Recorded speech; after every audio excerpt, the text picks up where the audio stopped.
주님께서 여러분과 함께 마테오가 전한 거룩한 복음입니다. 그때 예수님께서 제자들에게 말씀하셨다. 너희는 기도할 때 다른 민족 사람들처럼 빈말을 되풀이하지 마라. 그들은 말을 많이 해야 들어주시는 줄로 생각한다. 그러니 그들을 닮지 마라. 너희 아버지께서는 너희가 청하기도 전에 무엇이 필요한지 알고 계신다. 그러므로 너희는 이렇게 기도하여라.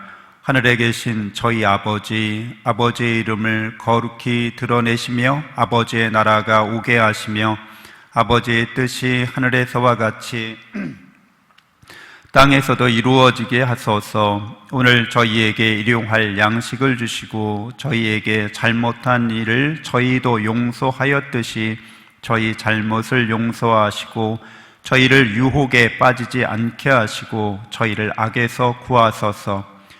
너희가 다른 사람들의 허물을 용서하면 하늘의 너희 아버지께서도 너희를 용서하실 것이다.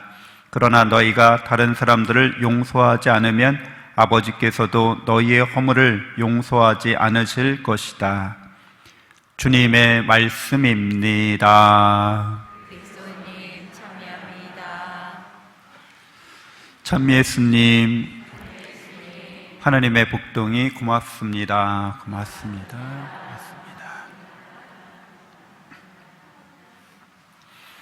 네, 오늘 주님께서 기도에 대해서 말씀해 주시는데 옛날 사람들 또 오늘날의 사람도 마찬가지지만 기복적인 기도를 많이 드리죠.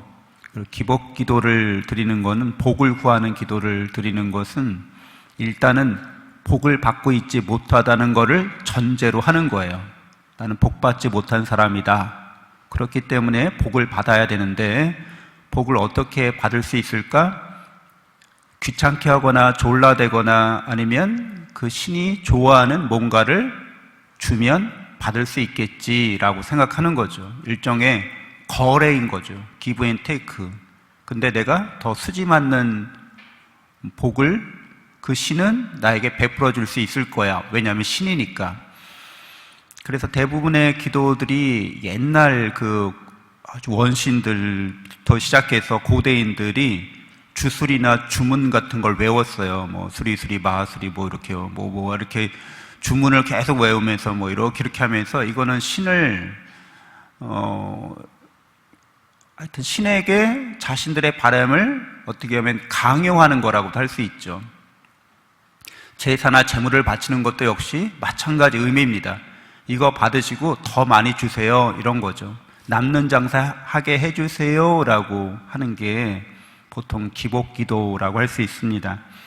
오늘 예수님께서 가르쳐 주시는 주님의 기도는 그것과는 완전히 다른 기도입니다. 하느님께서 내 뜻을 이루어지게 해달라고 하는 기도가 아니라 내가 하나님의 뜻을 이루게 해달라는 기도인 거예요. 완전히 다른 기도죠. 그럼 이런 기도를 바칠 수 있으려면 예수님이 이런 기도를 말할 때는 전제 자체가 이미 다른 겁니다. 180도 다른 전제를 깔고 있어요. 그건 뭐냐면 이미 우리는 복받은 사람이라는 걸 전제하고 있는 겁니다. 영원한 생명과 행복의 은총을 받은 거를 전제하고 있는 거예요.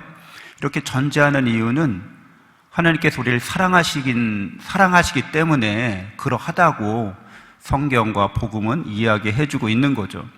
오늘 제1독서에 하나님의 말씀은 반드시 뜻하신 바를 이루신다 이렇게 헛되이 돌아오지 않고 반드시 뜻을 이룬다 이렇게 1독서에서 말씀하고 있습니다. 하나님의 말씀 곧 우리는 이 세상이 하나님의 말씀으로 창조됐다고 믿는 사람들이에요.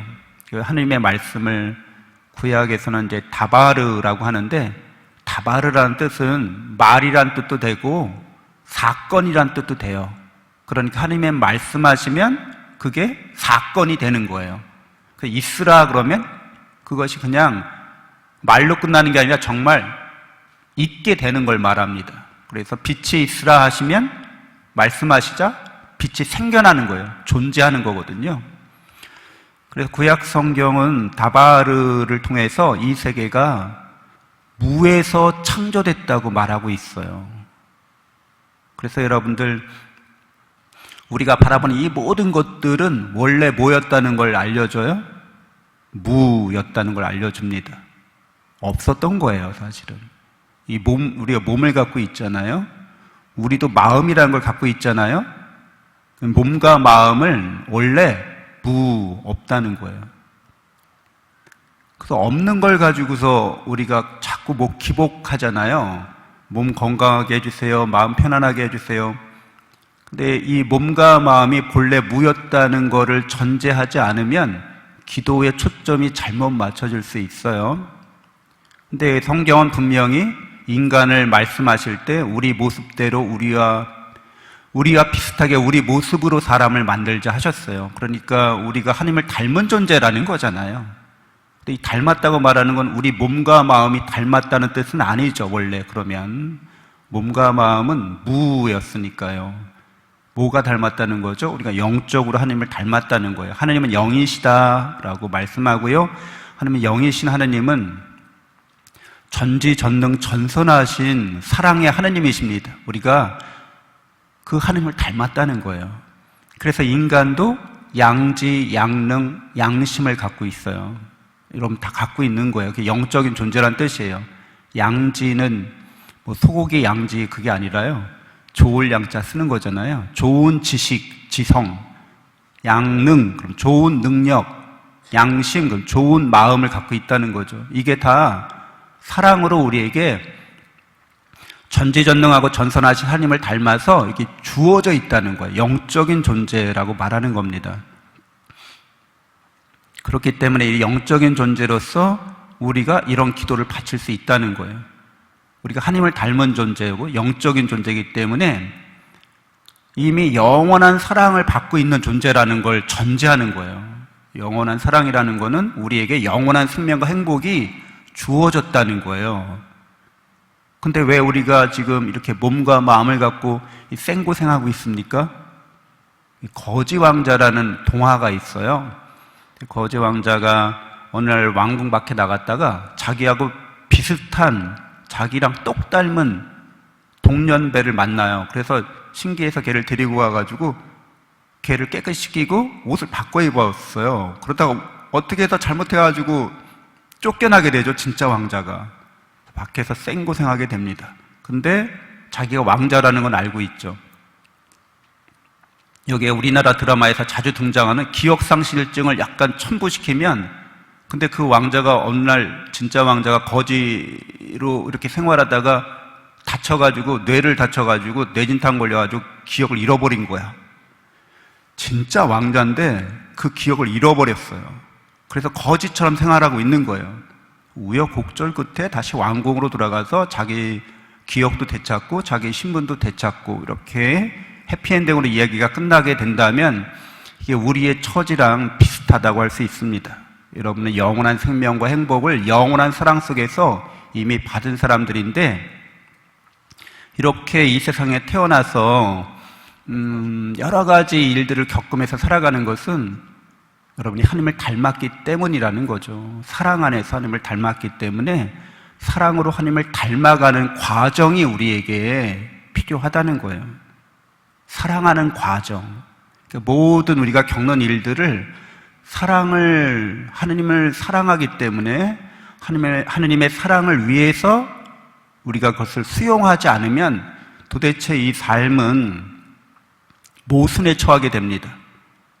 무로부터 왔기 때문에 그런 하나님의 사랑에 우리가 배제하게 되면, 안 믿게 되면 이 세계가 모순에 처하게 된다는 거예요. 여러분은 허물을 느낄 수밖에 없습니다. 공허함을 느낄 수밖에 없다는 거예요. 절망적일 수밖에 없다는 겁니다. 그래서 우리 자신이 기도할 때 주님의 기도가 바로 이런 믿음을 전제하는 기도이기 때문에 아버지의 뜻이 이루어지게 해달라고 우리 삶에서, 그리고 우리 삶에서 일용할 양식을 청하는데 아주 소박한 기도죠. 왜냐하면 영원한 생명과 영원한 행복을 주는 하나님 나라의 양식이 우리에게 주어지고 있기 때문에 이 세상 살아가면서 일용할 양식만 청하면 된다는 거예요. 이미 하나님의 나라가 우리 거기 때문에 이렇게 기도를 가르쳐 주고 계십니다. 잠시 눈을 감고 묵상하겠습니다.